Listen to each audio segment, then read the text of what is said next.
Welcome to the Rusted Garden Homestead. In this 2-minute video, I want to help you identify what lies behind this tomato leaf. That crazy looking thing is a tomato hornworm, and it's covered in parasitic wasp eggs. Those grain of rice looking things are actually the eggs of a parasitic wasp, which you want.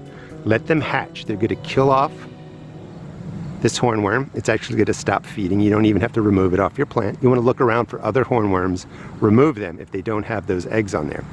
When they hatch, they're going to kill off this hornworm. They're going to digest it, eat it, etc. But they're also going to feed on other insects in your garden. They're really good to have. All wasps are not bad insects.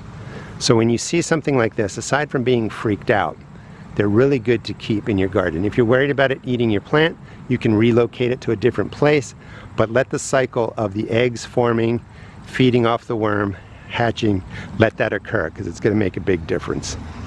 You want to inspect the rest of your plant. You will see chewed down leaves. You will see droppings from the hornworms if you have more. They're really easy to identify.